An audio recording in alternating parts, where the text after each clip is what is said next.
and gentlemen, let's rise and welcome the President of the Republic of the Philippines, His Excellency Ferdinand Romualdez Marcos Jr.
Mr. President.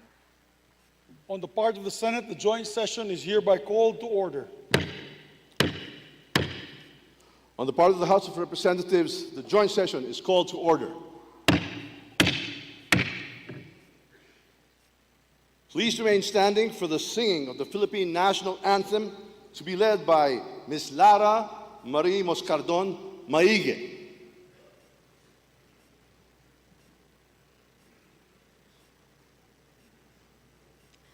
Bayang magiliw, perlas ng silanganan, alab ng puso, sa dibdib mo'y buhay.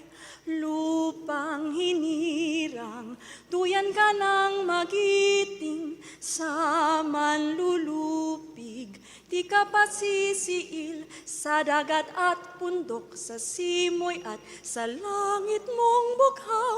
May dilag ang tula at awit sa paglayang minamahal, ang kislap ng watawat mo'y tagumpay na nagniningning.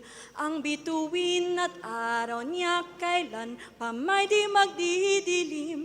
Lupa ng araw ng luwalhatit pagsinta, buhay ay langit sa piling mo.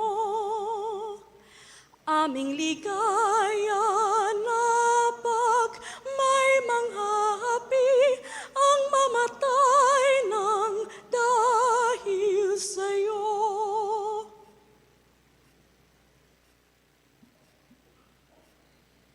Please remain standing for the nation's prayer. Kindly bow your heads in prayer. O Diyos na makapangyarihan, manlilikha, tagapagbigay buhay at tagapagligtas. Salamat po sa inyong paggabay sa buong sandaigdigan, lalo na sa pagkalinga sa sangkatauhan mula sa dumating na pandemya. Maraming salamat sa mga pagbibiyayang patuloy ninyong ibinibigay sa aming minamahal na bayang Pilipinas. Bismillahirrahmanirrahim. Allahumma barik lana hada al-ijtima'. Sa pagtitipong ito, kasihan niyo po kami ng inyong banal na diwa at liwanag upang ang gawin ito ay magbunga ng ginhawa at kasiyahan sa pang-araw-araw na gawin ito, araw-araw na buhay na sambayanan. Salamat po sa muling pagsigla ng aming ekonomiya sa pag-unlad ng agrikultura at turismo, pag-inap ng education at pagkalahatan pang-agat ng ibang sektor ng serbisyo, production at pang-aalakal na nagbibigay sa amin ng pagkain at kabuhayan. ربنا آتنا في الدنيا حسنة وفي الآخرة حسنة وقنا عذاب النار والحمد لله رب العالمين. Salamat po sa matibay na bigkis ng aming pamilya at lipunan. Nakalakip ng kaloob niyong matibay na pananampalataya sa inyo at ang aming pananalig sa pamahalaan ay sama-samang bumuo ng aming matibay na pundasyon bilang isang bayan. Ang pamilya, pamahalaan at pananalig namin sa inyo, Ama, ang siya rin naming sandigan, kanlungan at bukal ng lakas sa pagharap at pananagumpay sa maraming hamon ng buhay. Salamat po sa pag-iral ng kapayapaan at kaayusan sa gitna at sa kabila ng iba't ibang pananaw, sa marubdob at masiglang diskurso ng aming demokrasya. Tulungan niyo po kami upang makamit ang mas malalim, matibay, malawak na kapayapaan sa ikabubuti ng lahat. Akayin niyo po kami sa pagpapaunlad panglalo ng ekonomiya, upang makarating ang mas maraming biyaya sa bawat tahanang Pilipino. Kalakip nito, bigyan niyo rin po kami ng dunong at pagkakaisa sa pagharap at pangangasiwa ng hamon ng climate change.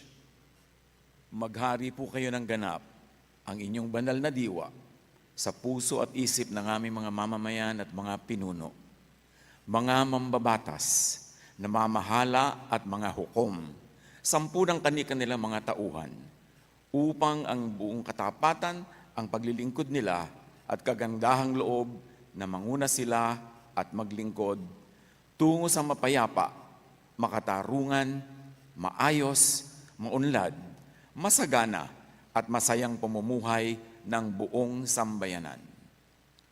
Itinatalaga po namin ang gawain ito sa inyo pong mabunyi at dakilang pangalan.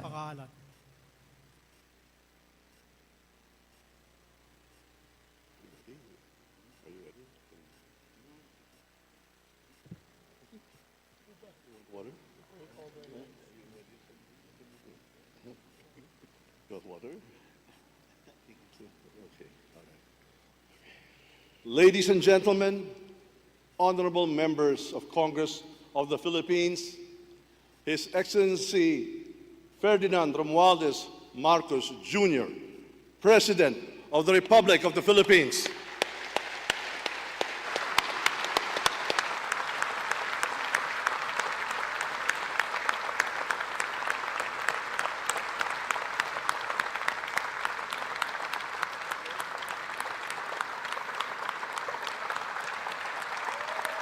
Thank you.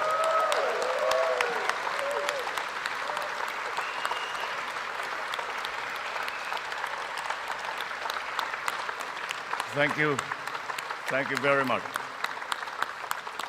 Allow me to greet Vice President Sara Zimmerman Duterte, the former presidents, our former presidents, President Joseph Ejercito Estrada and President Gloria Macapagal Arroyo, Senate President Juan Miguel Zubiri, and the honorable members of the Senate, House Speaker Ferdinand Martin Romualdez, and the honorable members of the House of Representatives, Chief Justice Alexander Gismundo, and the honorable justices of the Supreme Court, His Excellency, Most Reverend Charles John Brown, and the esteemed members of the Diplomatic Corps, Executive Secretary Lucas Bersamin and the members of the Cabinet, First Lady Luis Araneta Marcos,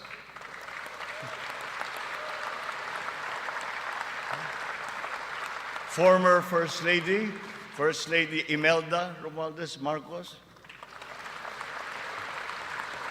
other distinguished guests, mga minamahal kong kababayan, ladies and gentlemen, magandang hapon po sa inyong lahat.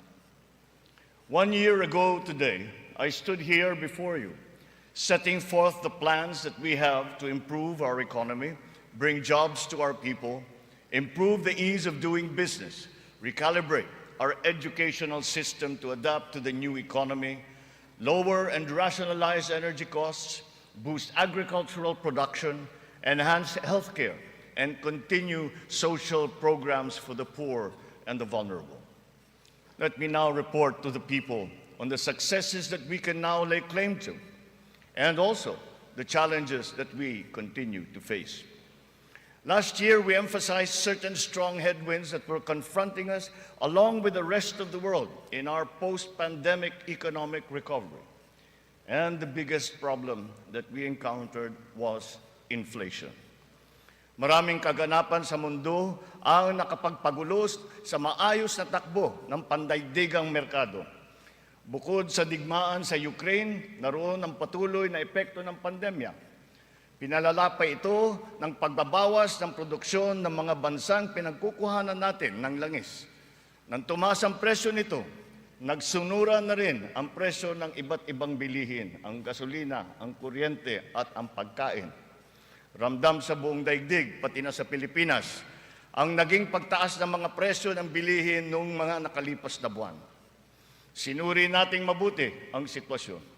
Sa tulong ng ating mga ekonomista, nakapagbalangkas tayo ng mga polisiya na magsisilbing pundasyon ng ating ekonomiya sa mga susunod na taon. Ito ay nakasaad sa ating medium-term fiscal framework na sinuportahan ninyo sa Kongreso.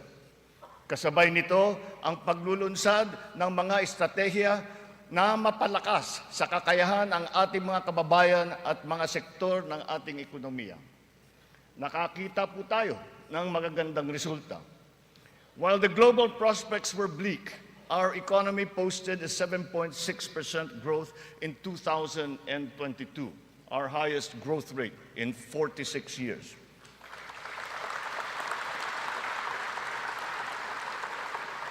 For the first quarter of this year, our growth has registered at 6.4%. It remains within our target of 6 to 7% for 2023. We are still considered to be amongst the fastest growing economies in the Asian region and in the world. It is a testament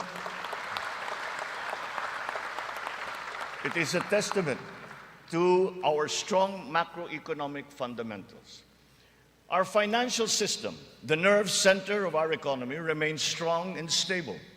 Banks, the transmission arms of our monetary policy, have strong capital and liquidity positions. Stimulated by the relaxation of pandemic restrictions, transactions once again have flourished alongside the booming e-commerce that was undeterred by the pandemic in 2022. The digital economy contributed 2 trillion pesos, the equivalent of 9.4% of our GDP. The economy is revived and rejuvenated, backstopped by a favorable enabling environment and the strong rule of law.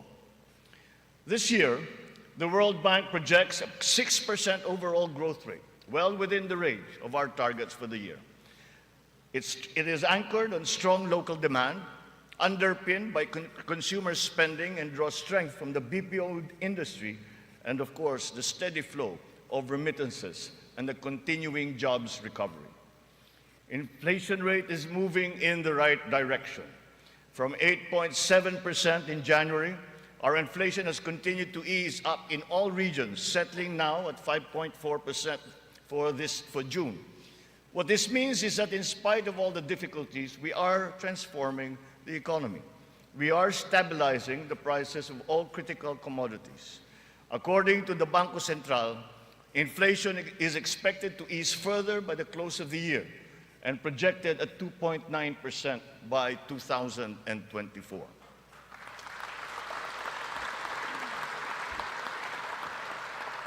On matters of the economy, there are many things over which we have no control. But over those where we do have control, we are doing everything we can. Puspusan ang ating ginagawa upang pataasin ang produksyon ng ating ekonomiya. Pinapalago natin ang mga industriya. Dinadagdagan natin ang mga infrastruktura upang mas mapabilis ang daloy ng mga produkto at ng serbisyo. Higit sa lahat, pinapalakas natin ang kakayahan ng mga mamamayan upang mapaganda nila ang kanilang pamumuhay. Ito ang punot dulo ng ating Philippine Development Plan. Investments in public infrastructure and in the capacity of our people through food, education, health, jobs, and social protection remain our top priority. For this year, economic and social services were allocated almost 70% of the national budget. Higher revenue collections will be critical in our bid to bolster public investments. Under our fiscal framework, we envision our tax and revenue efforts to further increase to up to 16.9% and 17.3% by 2028.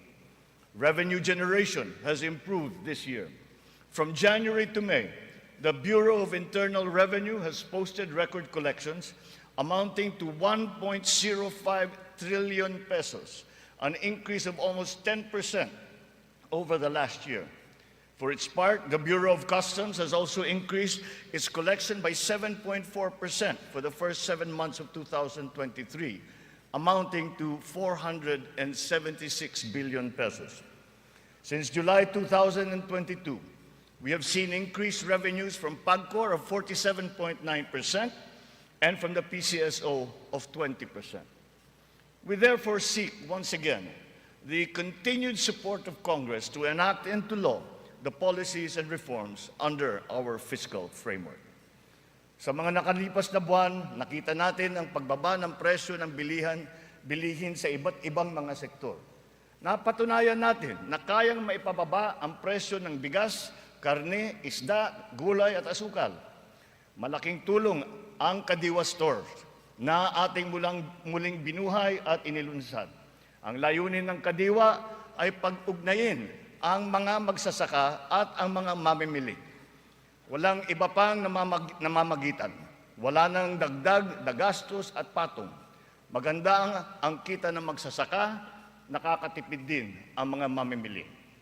Sa mahigit 7,000 kadiwa na idinaos sa buong Pilipinas, 1.8 million na pamilya ang nakinabang sa mababang presyo ng bilihin. Sa kabuuan, halos 700 milyong piso ang naging benta ng mga ito na nakapagbigay ng hanap buhay sa mga membro ng mahigit 3,000 na kooperatiba at samahan.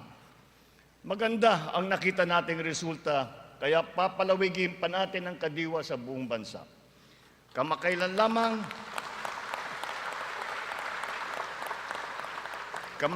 lamang ay nagsanib puwersa na ang mga ahensya ng pamahalaan upang lalo pang patibayin ang Kadiwa. Katuwang natin dito ang buong sektor ng agrikultura at ang lokal na pamahalaan. Our aim is to boost our local agricultural production through consolidation, modernization, mechanization, and improvement of value chains, augmented by timely and calibrated importation as needed. Nakita nating tumaas ng 2.2% ang sektor ng agrikultura sa unang 3 buwan ng taong ito. In our quest for food security, our methods are now more guided by science and the balance of nature, so that production is both sustainable and responsible, benefiting both this and future generations. Our fisheries codes must be revised to incorporate and strengthen science-based analysis and determination of fishing areas. This approach will protect both the interests of our fisherfolk and our fisheries and aquatic resources. To this end, we will seek the support of Congress to amend the code to guarantee sustainable development of our fisheries sector in harmony with environmental balance.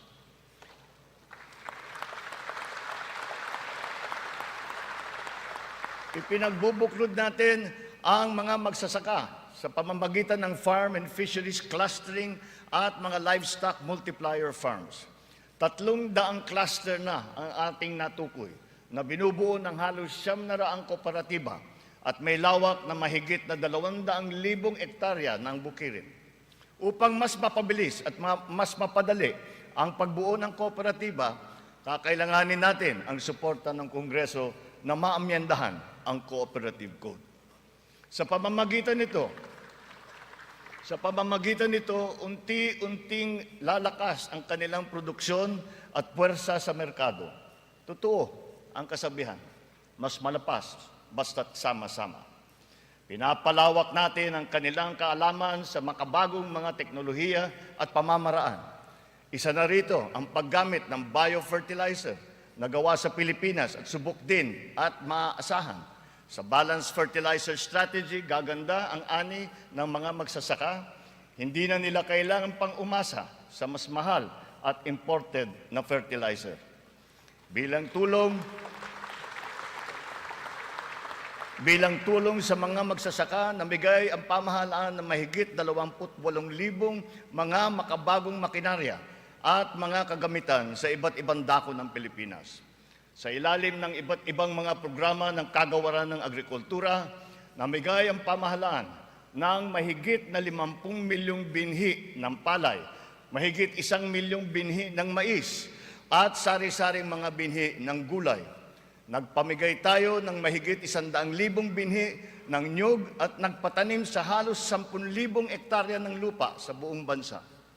Lahat ng mga binhing ito ay makabago, hybrid, at mataas ang kalidad. Sa naging pagtaas ng presyo ng gasolina at pataba, nagdala ng kaunting ginhawa ang mga fuel at fertilizer discount vouchers na ating pinamigay sa mga nahihirapang magsasaka. Ang mga natanggap nating donasyon na pataba mula sa China, pinimigay na natin kaagad sa kanila. Isa sa mga dahilan ng pagtaas ng presyo ay ang mga smuggler, mga hoarder at mga nagmamanipula ng presyo ng produktong agrikultural. Hinahabol at ihaabla natin sila.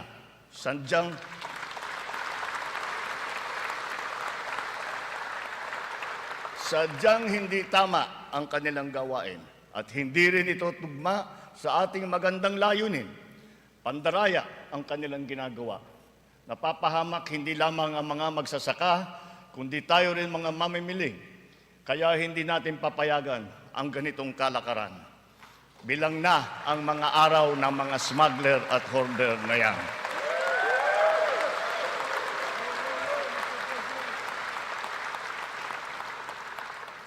Mahalaga ang infrastruktura para masuportahan ang may 14 milyong hektarya ng sakahan. Inayos natin ang geo-agri-map ng mga farm-to-market roads ng buong bansa upang maidugtong mabuti ang mga sakahan sa mga pamilihan. Alinsunod dito, karagdagang 600 kilometro ng mga FMR ang ating nilatag sa iba't ibang panig ng bansa. Binigyan din natin ng patubig ang mahigit na 49,000 hektarya ng bukirin sa buong Pilipinas. Nagpagawa tayo ng halos 4,000 mga karagdagang fabrication lab, production at cold storage facility na magagamit ng lahat. Sa tulong ng Kongreso, nakapagpatayo tayo ng 24 na multi-species hatcheries upang maparami ang produksyon ng mga isda. Nakabantay tayo sa anumang banta ng mga sakit at peste na maaring dumapo sa mga pananim at alagang hayop. Malapit na tayong magkaroon ng mga epektibong gamot at bakuna labang sa mga ito. Samantala, pinapalakas natin ang biosecurity levels ng mga alagang hayop bilang panlaban sa sakit. Tayo rin ay naghahanda sa El Nino na nagbabadyang tumama sa mga darating na buwan. Nagsimula na tayong maghanda at ang mga buffer stock at ang mga kagamitang patubig ay hinahanda na. Kung kinakailangan, magsasagawa pa tayo ng cloud seeding upang makapagdala ng ulan. Kasabay ng lahat na ito, hinihimok din natin ang ating sambayanan na magtipid ng tubig para sa malawakang paghanda sa banta ng tagtuyot. Tulad ng ating ipinangako, ipinagpatuloy natin ang reformang pansakahan. Mahalagang haligi ito ng sektor ng agrikultura na ating inaayos. Nitong nakalipas na taon, mahigit 70,000 titulo ng lupa ang ginawad sa mga benepisyaryo ng reformang agraryo.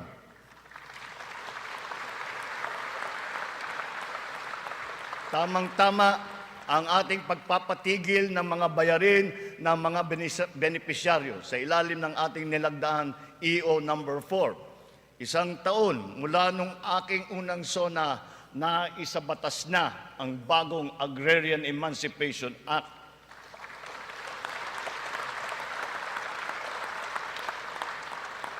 Dahil dito, ang 57 billion piso ng utang na pinapasan ng mahigit 600,000 benepisyaryo ay tuluyan ng nabura.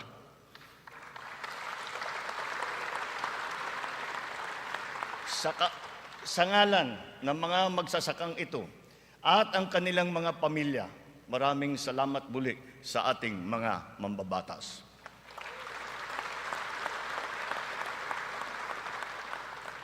Ang tubig ay kasing halaga rin ng pagkain. Kailangan natin tiyakin na may sapat at malinis na tubig para sa lahat at sa mga susunod na salinlahi.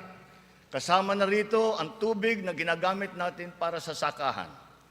Considering its fundamental importance, water security deserves a special focus.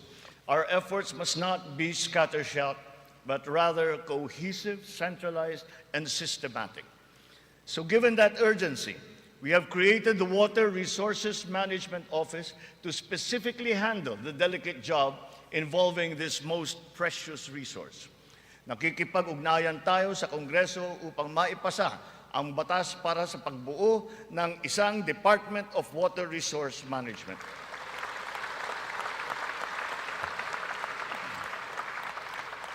This year, we have allocated 14.6 billion pesos for water supply projects, which will benefit communities all over the country.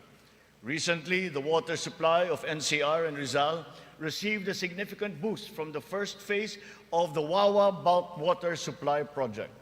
The water supply will increase as the project enters the second phase. We have installed 6,000 rainwater collection systems across the country in preparation for the looming dry spell brought about by El Nino.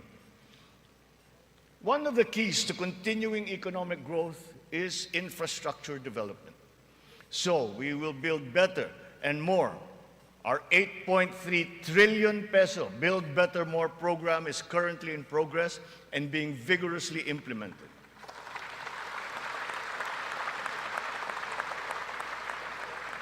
Ang buong bansa ay makikinabang sa 174 na proyekto sa ilalim ng programang ito. Hindi lamang natin pinapagpatuloy ang mga nasimulan ng mga proyekto, lalo pa natin pinapalawak.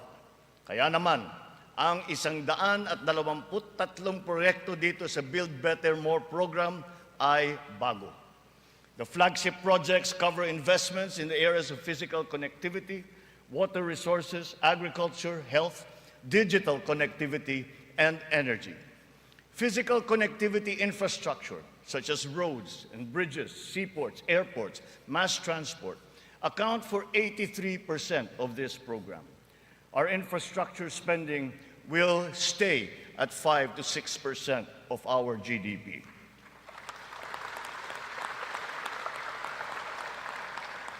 The underlying logic to our infrastructure development is economic efficiency. We are opening up all gateways to mobilize goods and services at less cost and in less time, and ultimately to drive the economy forward. Our road network plans must link not only our 3 major islands, but all prospective sites of economic development. The 1,200-kilometer Luzon Spine Expressway Networks program will effectively connect Ilocos to Bicol from 20 hours to just 9 hours of travel.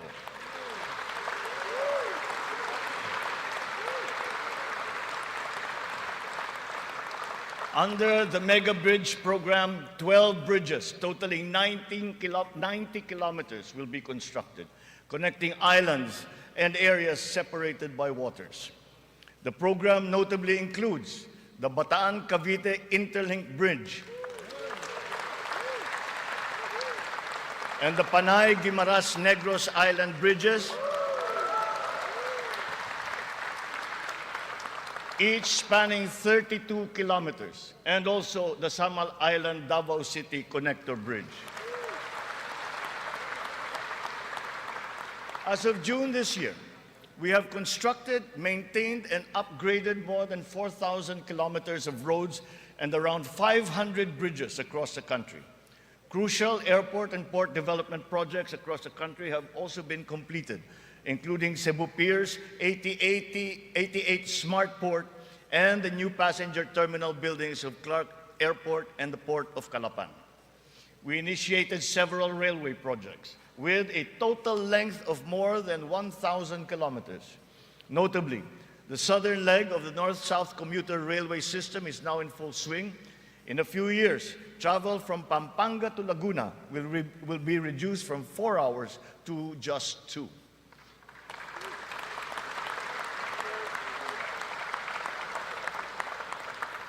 Intermodal connectivity will also be a primary consideration. Roads, bridges, and mass transport systems will be interconnected. This network will provide access and passage to vital and bustling economic markets, such as agriculture hubs, tourism sites, and key business districts. For strategic financing, some of the nation's high-priority projects can now look to the newly established Maharlika Investment Fund without the added debt burden. In pooling a small fraction of the considerable but underutilized government funds, the funds shall be used to make high-impact and profitable investments, such as the Build Better More program. The gains from the fund shall be reinvested into the country's economic well-being. To ensure sound financial management, a group of internationally recognized economic managers shall oversee the operations of the fund, guided by the principles of transparency and accountability. This guarantees that investment decisions will be based on financial considerations alone, absent any political influence.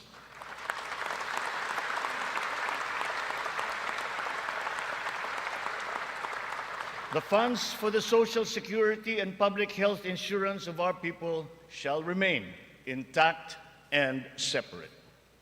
Owing to favorable market conditions, the price of crude oil has stabilized. Since last year, gasoline and diesel prices have gone down by 18% to 29% respectively. We have built 8 new additional power plants. This brings to 17 the total number of power generation facilities that have been switched on across the country since last year, substantially increasing our energy production by 1,174 megawatts. Alongside power generation, we are also as relentless in pursuing total electrification. Since my assumption into office, almost 500,000 homes have been given access to electricity. We will spare no effort to achieve full household electrification by the end of my term. 100% is within our reach. When it comes to energy, renewable energy is the way forward.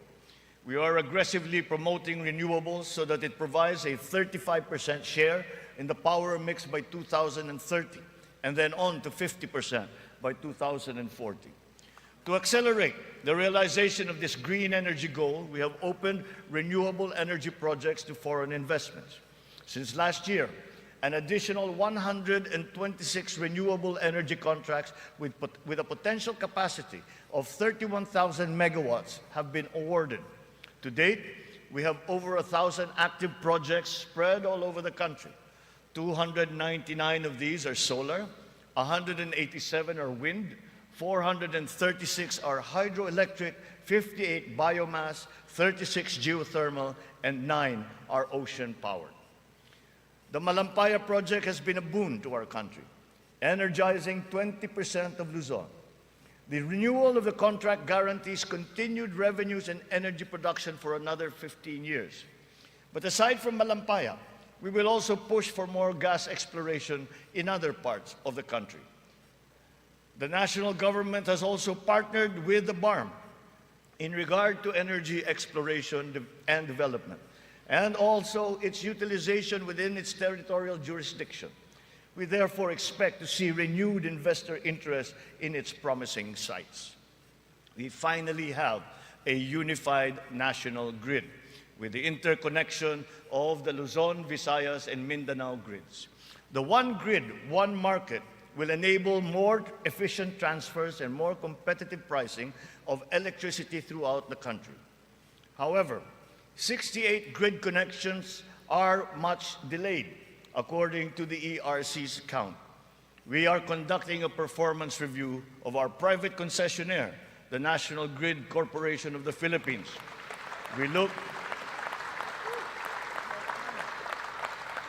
look to NGCP to complete all of its deliverables, starting with the vital Mindanao, Visayas, and Cebu Negros Panay interconnections. Habang pinapabuti natin ang lagay ng ekonomiya, pinapalakas din natin ang kakayahan ng Pilipino. Ito ay sa pamamagitan ng mahalagang armas ng edukasyon, magandang kalusugan at trabaho. Malaking bahagi ng pondo ng pamahalaan ay inilaan para sa mga ito. Sa ating pagtahak sa kaunlaran, walang mamamayang Pilipino ang maiiwanan. Para sa atin, ang bawat buhay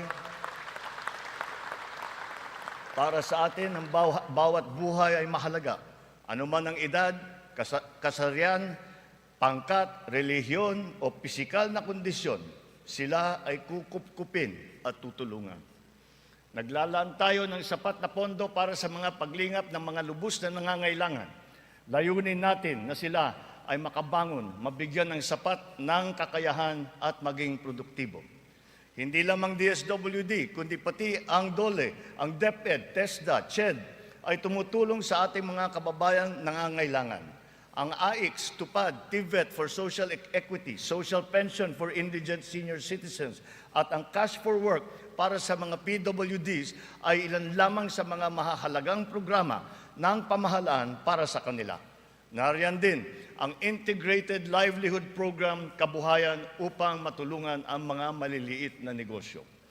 We are inclusive in our pursuit of social protection.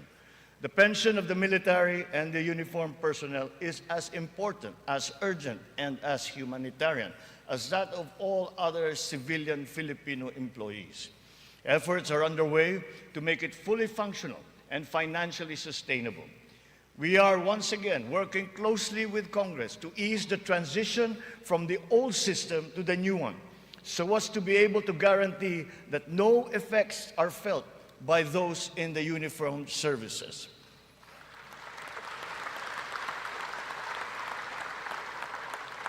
Nagsisimula ang lahat sa edukasyon.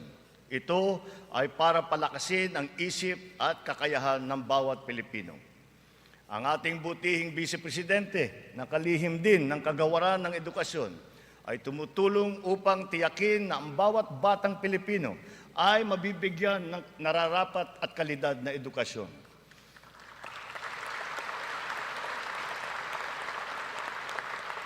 We have renewed hope in giving the best to our next batches of students, especially the 28.4 million learners who return to school this year. Learning recovery will be at the forefront of our education agenda. The Matatag Agenda for Basic Education has been launched, focusing on relevance of curriculum, rapid and responsive delivery, and the welfare of both learners and teachers. We are augmenting as well our school workforce. 90% of the newly created teaching positions have now been filled, while additional administrative personnel have been hired to unburden the teachers of any extra load. Taking to heart the lessons of the pandemic, alternative delivery modes and blended learning methodologies have been adopted to ensure unhampered learning. Additional social safety nets, such as school-based feeding programs, are also being implemented. Learners will be made more resilient. Our public schools and facilities are being increased and fortified. The shortage of classrooms and facilities is being addressed. Aside from new construction, schools and facilities are being retrofitted to become ready for the future, ready for hybrid and high-tech learning, and also climate-ready and disaster-proof. Through the DepEd Partnership Assistance Portal, private sector partners continue their assistance in the rehabilitation and improvement of schools as part of their corporate social responsibility programs. We are recalibrating the K-10 curriculum to ensure that it is always relevant, responsive, and at par with international standards.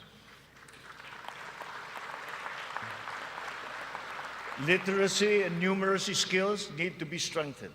The virtue of good citizenship and sense of community are also now integrated into our curriculum.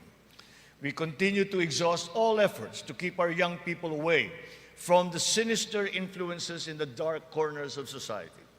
We are making available to them their participation in formal schooling, alternative learning, non-diploma courses, or in technical vocational education and training, or TVET. TVET continues to prove itself to be an empowering educational intervention. There are many examples of how its graduates have gone on to secure competitive technical jobs. Since last year, more than 1 million Filipinos graduated from the TVET, one-third of whom were TESDA scholars. More and more of our higher education institutions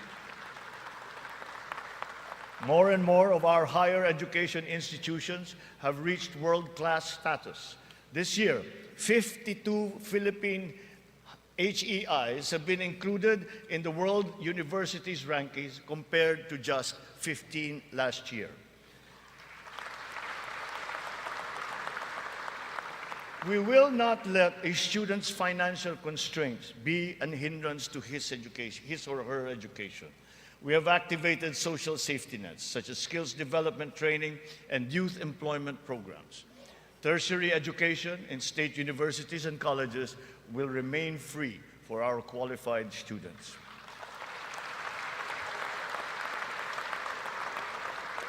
Last year, out of the 4.1 million enrolled college students, almost 50% were beneficiaries of the country's free higher education under the Universal Access to Quality Tertiary Education program.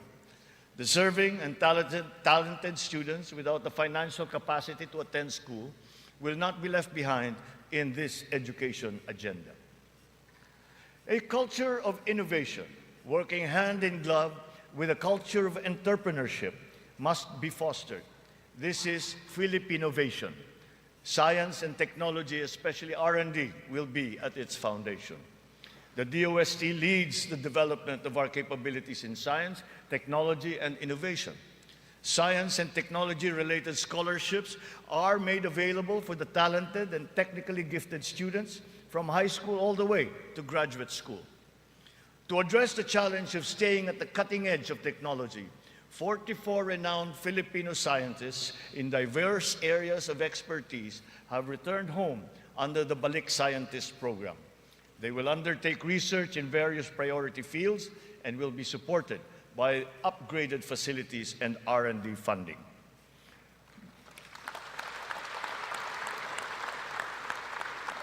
The Philippines has launched 2 additional satellites into space. Together with the first satellite, they will track weather, predict storms, evaluate soil and water supplies, analyze shifts in population, and be used for traffic management, geohazard mapping, risk assessment, and even including security and defense. Science, technology, and innovation will drive the quality and competitiveness of our workforce, as well as our manufacturing, export, creative, and service industries, in existing markets and in new ones waiting to be explored. The bane of the mismatch between jobs and skills among our workforce is being rectified through strengthened government, industry, labor, academic partnerships, and the continuous reskilling and upskilling training programs that we have put before our workforce. For our seafarers to continue to excel, maritime education in the Philippines has been strengthened. This will progress and solidify our country's position as a global maritime hub through the steady supply of competent Filipino seafarers to foreign merchant marine vessels.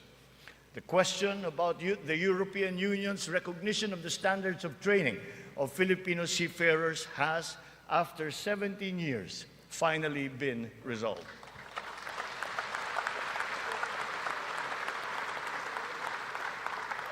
This development now effectively maintains the Filipino seafarers' distinct competitive advantage in the global shipping labor market. To address the current shortage of healthcare professionals in our country and to help us achieve our goal of universal healthcare, we are greatly expanding our medical and nursing education programs. We will push the envelope even further. We are helping nursing graduates hurdle their board exams so that they will obtain their licenses and join our pool of healthcare professionals. Ang kalusugan ang ikalawang armas para sa lakas ng pangangatawan ng bawat Pilipino. Isinusulong natin muli ang kalusugan ng Pilipino. We are now refocusing our health priorities, applying the lessons learned from the pandemic and addressing the weaknesses that it has exposed. Healthier communities and lifestyles are our advocacy. We have launched convergent programs to address hunger and nutrition-related issues amongst our people, especially the children, like stunting and wasting. Last week, we introduced the pilot food stamp program, which seeks to supply the nutrition needs of the million most food-poor Filipinos. The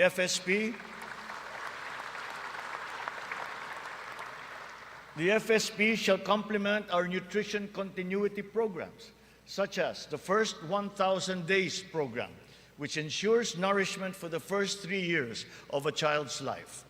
The supplemental feeding program is for our children attending daycare centers. The K-6 program will feed kindergarten to grade 6 public school students who are suffering from wasting and severe malnutrition. We are catching up on the routine vaccinations of our children. As of this year, more than 80% of our eligible children have been vaccinated against measles, rubella, and polio. Nananawagan ako sa lahat ng mga magulang na kumplituhin ang mga bakuna ng kanilang mga anak at magtungo sa pinakamalapit na health center para sa mga libreng bakuna. The whole of society must exert efforts to suppress the alarming rise of tuberculosis and HIV/AIDS. To stem the tide, the strategic plan is to ensure early diagnosis and treatment and ample testing sites and medications. Our healthcare system is undergoing structural changes. Public health facilities are being increased, both in number and in capability. Last year, more than 3,400 projects were completed. To improve capacity for specialized medical treatment, specialty centers in various fields are being established and integrated into our government hospitals. And in the last year, additional 60 specialty centers have been opened to the public. Just last week, we inspected the site of what will soon be a 5-hectare multi-specialty center in Pampanga, which will specialize in pediatrics, cardiology, kidney, and cancer treatment.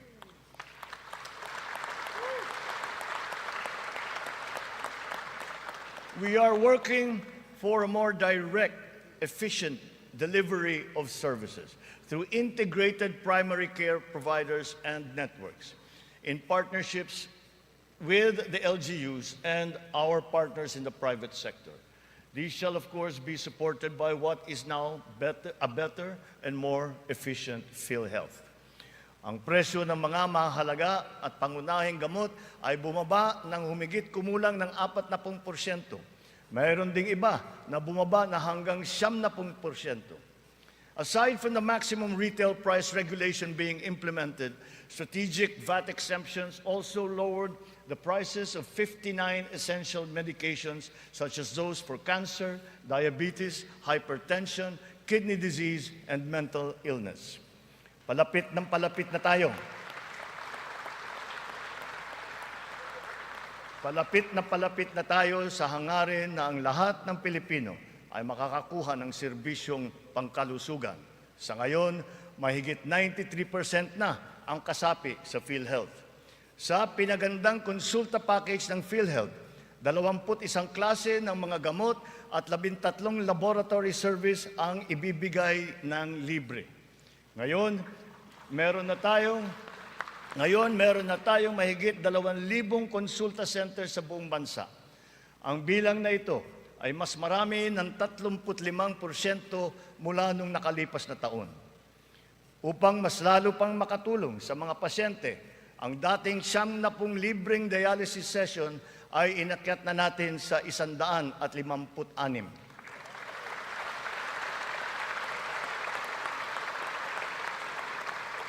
Mga kababayan, libre na po ngayon ang dialysis para sa karamihan ng Pilipino.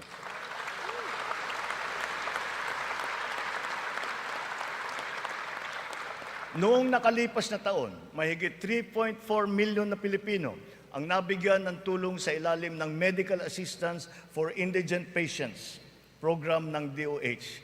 Tinutugunan natin ngayon ang ating kakulangan sa mga doktor at mga nurse sa pamamagitan ng mga reforma sa edukasyon, patuloy na pagsasanay at paniniguro sa kanilang kapakanan. Naglagay po tayo ng doktor sa halos 200 munisipyo sa bansa. Lalagyan natin din ng doktor ang natitirang 19 na bayan na wala pang doktor. Upang masuklian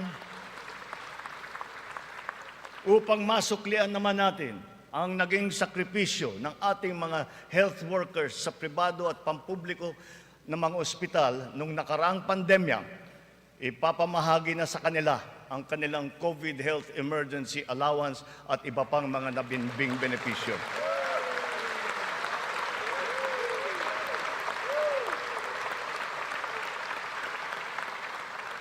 Kasabay ng pangangalaga natin sa edukasyon at kalusugan ng ating mamamayan, tinitiyak din natin na may sapat at magandang hanap buhay sa loob at maging sa labas ng bansa.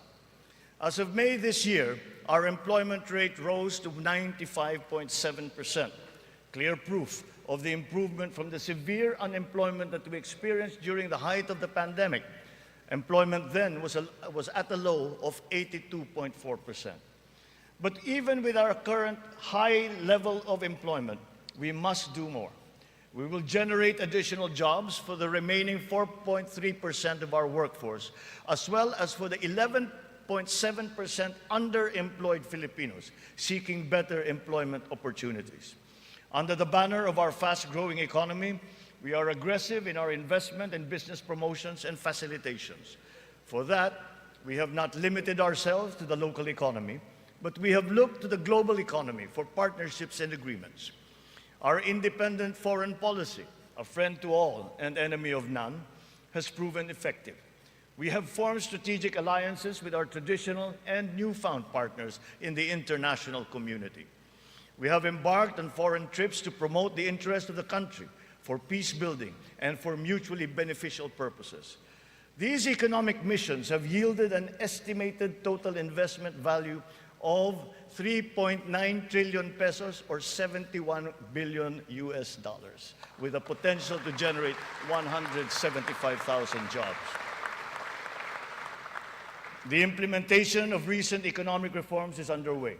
BOI-approved investment projects have reached 1.2 trillion pesos during our first year. while other strategic investments approved for processing through the newly established green lanes amount now to 230 billion pesos. Our existing bilateral and multilateral trade agreements, notably within the ASEAN framework, and with Japan and with Europe, and allow us to leverage our competitive advantages and reap economic benefits.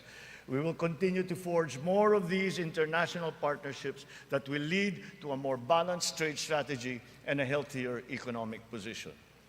The Regional Comprehensive Economic Partnership, or RCEP, is now in force.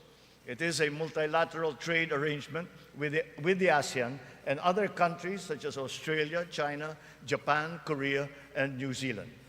We can now have competitive access to a regional market that comprises 2 billion people. As we address our weaknesses and develop competitiveness in other potential areas, we must also play to our strengths. Our competitive advantage must be leveraged.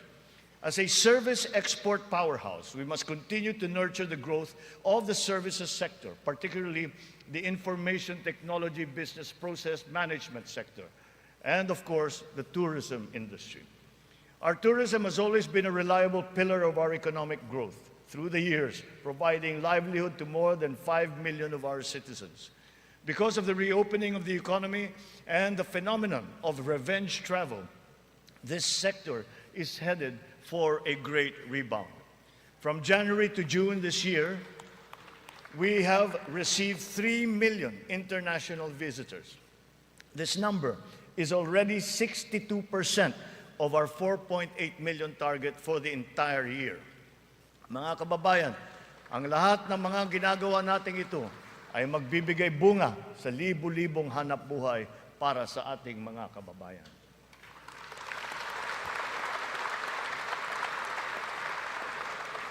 To create these investment opportunities, we must ensure that an enabling business environment is in place, that there is peace and order, and that the rule of law governs. We will solidify our country's reputation as an attractive and reliable investment destination. Building on institutional reforms of recent years, we have created green lanes for strategic investments and expedited the business processes in various sectors and investment modalities.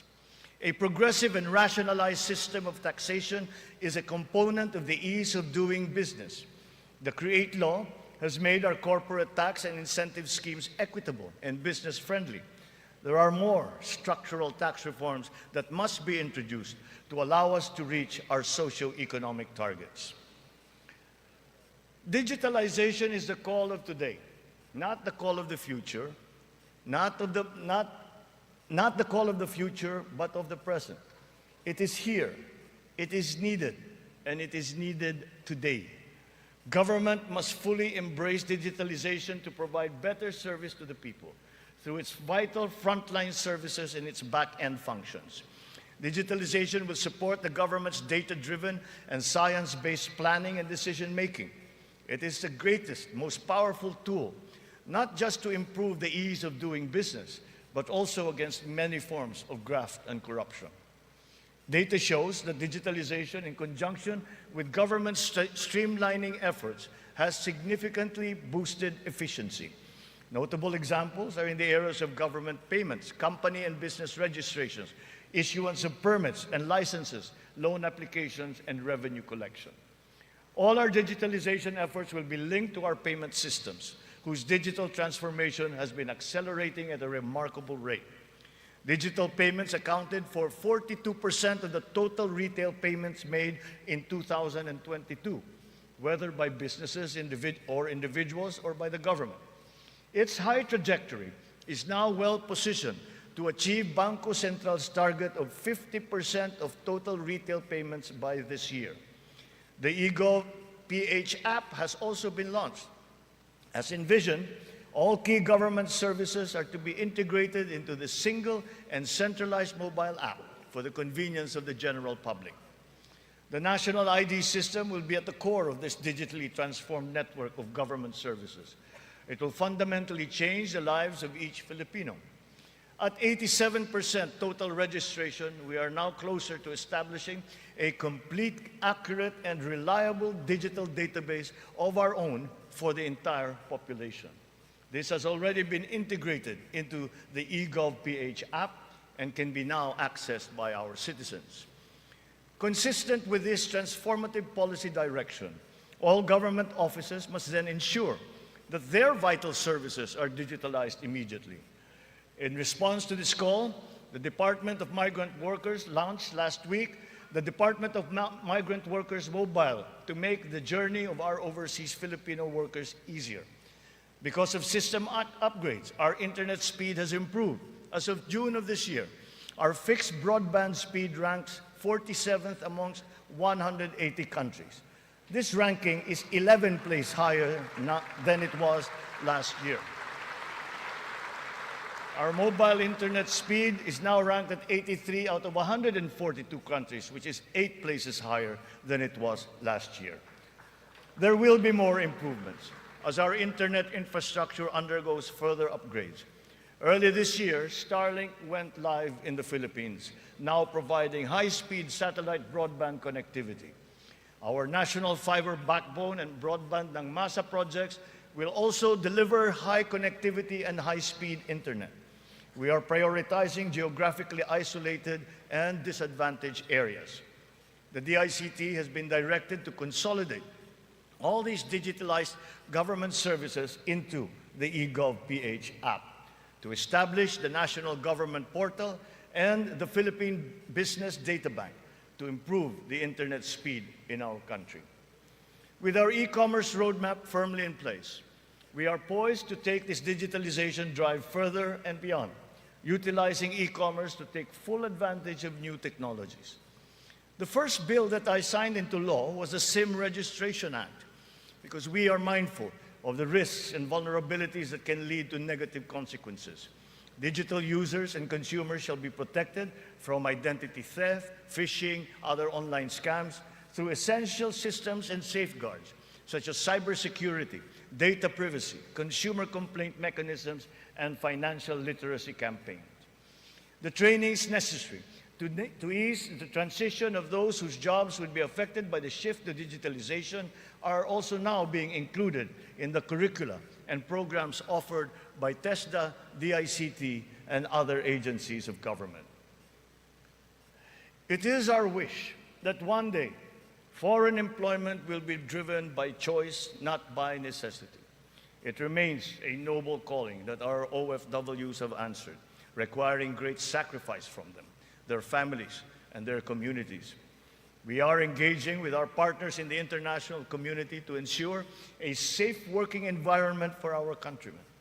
And as we do so, we are also putting in place responsive mechanisms for the social welfare, repatriation, and reintegration of our returning OFWs into the Philippine economy.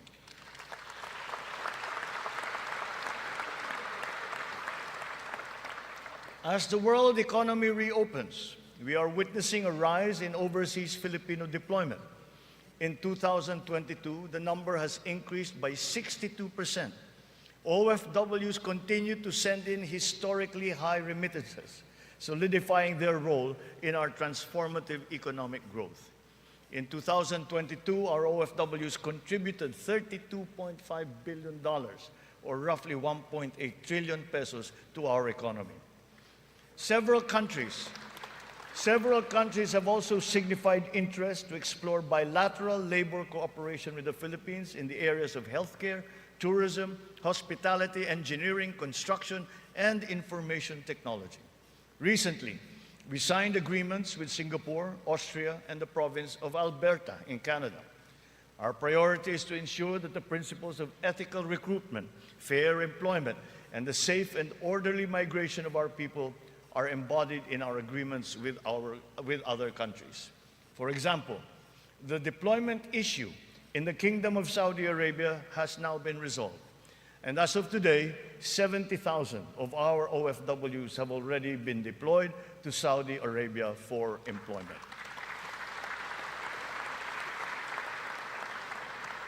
Moreover, the unpaid salaries and other related claims of some 14,000 OFWs who have been put out of work in Saudi Arabia during the pandemic are now being processed. The Crown Prince of the Kingdom of Saudi Arabia himself personally committed to me that the unpaid claims of Filipino workers would now be paid.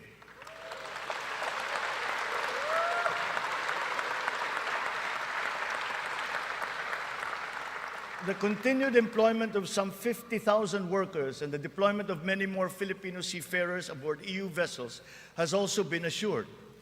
The lesson for us is that our education and skills training must always be attuned to the high, exacting, and constantly evolving global standards. Sa pagsusumikap ng mga mamamayan, walang hindi kakayanin. Kahit ang mga matatayog na pangarap ay maaabot, kasama ang inaasam na tahanan. Katuwang natin ang lokal na pamahalaan at pribadong sektor upang matulungan ang Pilipino sa pangangailangan ng pabahay. Patuloy ang serbisyo ng Pag-ibig Fund upang makatulong sa kanyang 15 milyong membro para makabili ng bahay. Sa nakarang taon, mahigit 100,000 ang kumuha ng housing loan sa Pag-ibig na nagkakahalaga ng 117 billion na piso. Ito ang pinakamataas ng bilang sa buong kasaysayan ng Pag-ibig.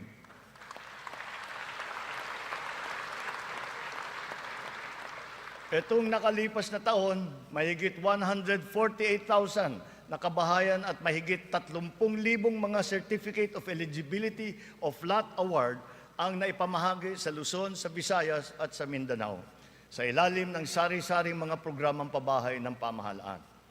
Mahigit 35,000 residential free patent at agricultural patent titles naman ang naibigay sa mga benepisyaryo nito sa buong bansa. Hindi pa dito natatapos. Papalawigin pa natin ang ating programa sa abot-kayang pabahay, lalo na para sa mga mahihirap nating kababayan. Itong nakalipas na taon, inilunsad natin ang pambansang pabahay para sa Filipino Housing Program o 4PH. Nagkaroon na tayo ng groundbreaking sa 25 lugar sa iba't ibang bahagi ng bansa. Nagpirmahan na rin ng kasunduan upang simulan ang mga proyekto sa mahigit 100 lokasyon. Kung susumahin natin ito, mahigit 1 milyong kabahayan ang maialay natin sa ating mga kababayan sa buong bansa.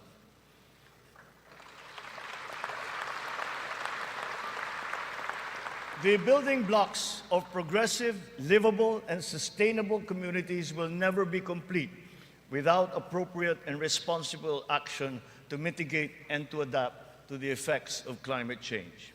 We can never lose sight of our responsibility to the future. The economic agenda cannot and will not ever be incompatible with our climate change agenda.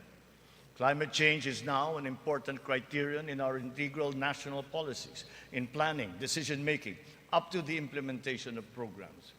The potential advantages of such enlightened policies extend to jobs and livelihood, with the unlocking of the development of the green and blue economies.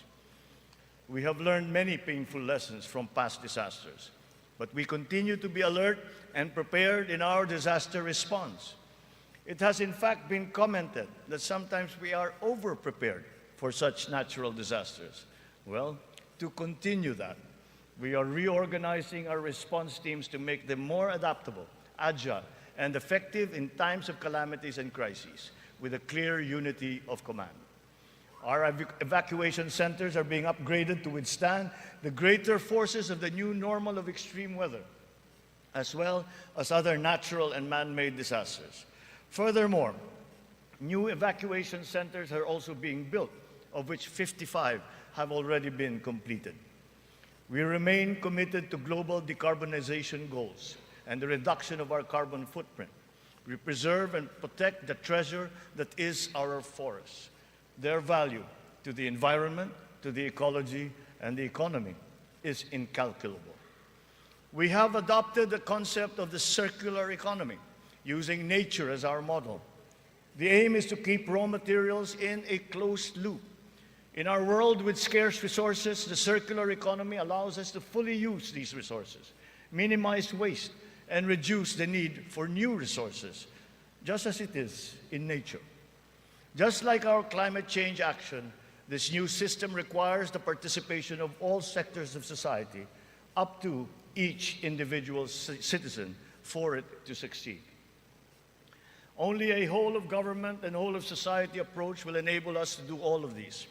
It is necessary to apply all the resources that are at hand if we are to progress as quickly as we need to. Collaboration is the key between and among government offices, and between government and the private sector, between industries and the academe, between government and international partners, and most importantly, collaboration between and among our populace. Kakailanganin natin ang tulong at kakayahan ng buong pamahalaan at ng buong bansa. And so, we shall do the same for the next 5 years. We seek not only to become more effective, but more, to become truly transformative. This approach will be operationalized through the interagency cooperations, as well as through coordinated efforts between and among the 3 branches of government and the independent constitutional bodies. We have organized private sector advisory councils and national local mechanisms to establish the needed linkages. Once again, on this same principle, I urge the government to enact a new government procurement law and a new government auditing code.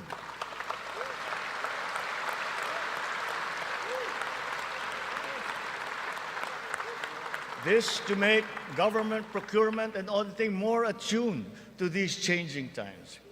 We will give effect to the mandate of the Constitution and the Local Government Code as clarified by the Supreme Court very soon. Almost all the required devolution transition plans of the LGUs are done. To fully prepare them for optimal devolution, the necessary technical and financial assistance is being extended to our local governments. In everything that we do, the enduring Filipino quality of bayanihan will still be our guide. 5 taon mula nung matinding kaguluhan, babangon na ang Marawi City.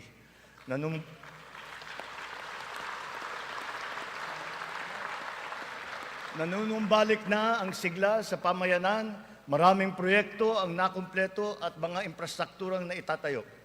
Kasalukuyan na tayo nagpoproseso ng tulong pinansyal para sa mga biktima ng Marawi Siege upang sila ay makapagsimula muli. Naway mamayani ang pag-asa. Naway magpatuloy ang pagkakaisa, pagmamatyag at paghahangad ng kapayapaan at kaunlaran. We are proud of the progress that the BARMM has taken. It will be self-governing. It will be self-governing, it will be progressive, and it will be effective. But this was only made possible because of the cooperation of all key groups. We talked to the local governments, the royal families, the MNLF, the MILF, were all consulted and represented in this transition phase. The international community has also supported us in this smooth transition. Former adversaries are now partners in peace. Its functions have been defined, and its basic laws are now being written. Through the BARMM, we have strengthened the nation's prospects for finally achieving sustainable progress anchored on a true and lasting peace in southern Philippines. We will continue to support the progress of the BARMM, apace with our singular vision for all Filipinos.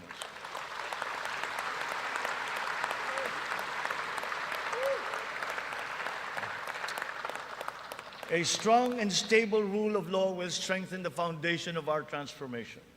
Our police and armed forces are being strengthened and modernized to be more effective in maintaining peace and order and in defending our sovereignty. We fully support the judiciary's efforts to improve the justice system and to protect constitutional rights. The campaign against illegal drugs continues, but it has taken on a new face.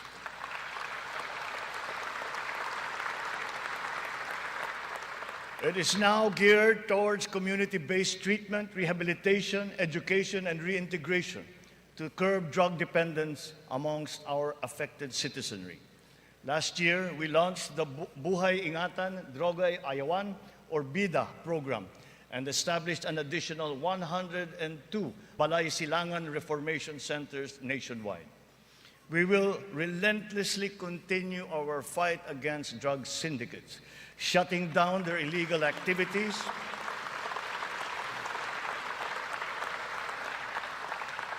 we will shut down their activities and dismantle their network of operations. Unscrupulous law enforcers and others involved in the highly nefarious drug trade have been exposed. I will be accepting their resignations.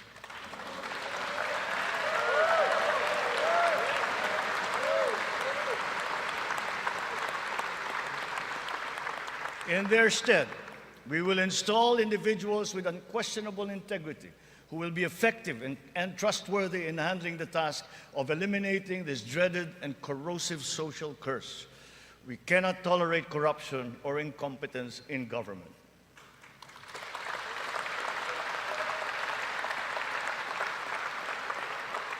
For almost half a century, some of our fellow Filipinos have taken to arms to make their views known and felt.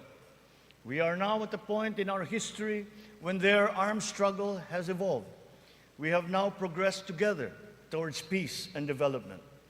We have incorporated capacity building and social protection into our reintegration programs to guarantee full decommissioning of former combatants. Through community development and livelihood programs, the barangay development and enhanced comprehensive local integration programs have been effective in addressing the root cause of conflict in the countryside.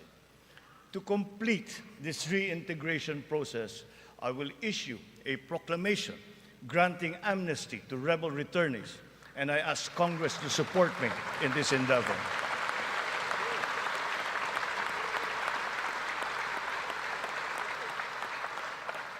Our journey to progress requires not only unity and social cohesion amongst our people. It is also imperative that our nation remains intact and inviolable, our sovereignty preserved. We will protect our sovereign rights and preserve our territorial integrity in defense of a rules-based international order.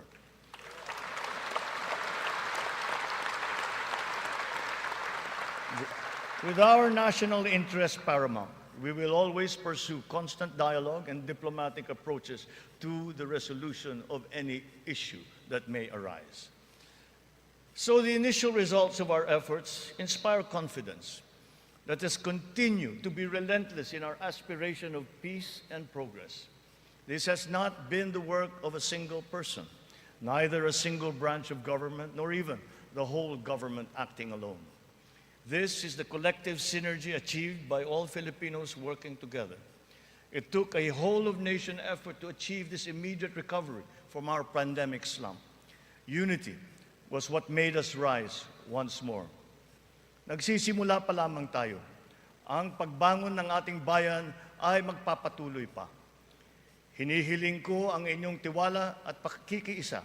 Sa ganitong paraan, makakamtan natin ang ating tanging hangarin, ang maginhawa, matatag at panatag na buhay para sa lahat ng Pilipino.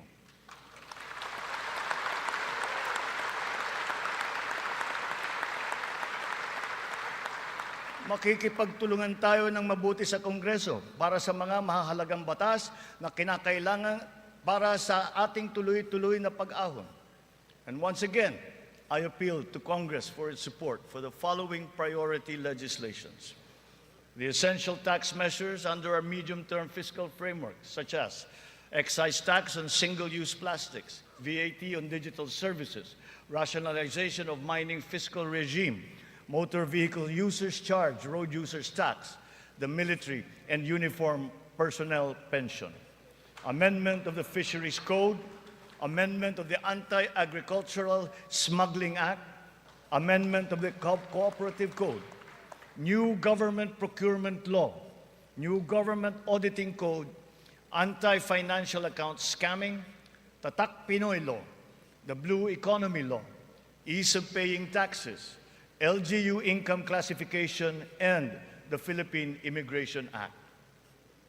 In the past year, it has been a source of great hope and optimism to me to now know that there is an enormous pool of highly competent and dedicated workers serving in our government. It is up to us to provide good leadership and guidance. They love the Philippines and have responded to our call.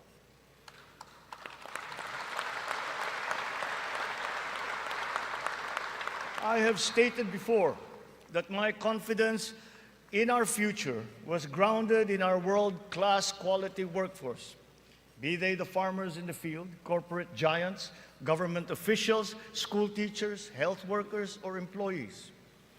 That confidence has been further buoyed by the demonstration of love for the Philippines. Every Filipino has unanimously risen to the challenge that we have made to them to be part of our nation's future. Handa silang maghandog ng tulong dahil mahal nila ang kanilang kapwa Pilipino at mahal na mahal nila ang Pilipinas. And thus, with this in my heart, I know that the state of the nation is sound and is improving. Dumating na po ang bagong Pilipinas. Maraming salamat po sa inyo.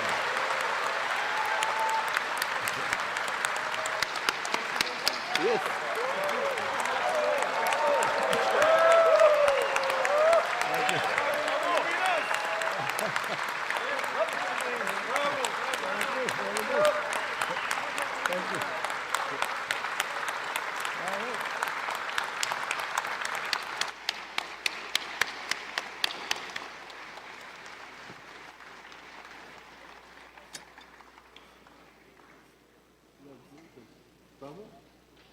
Congratulations, Bill. Go its legs.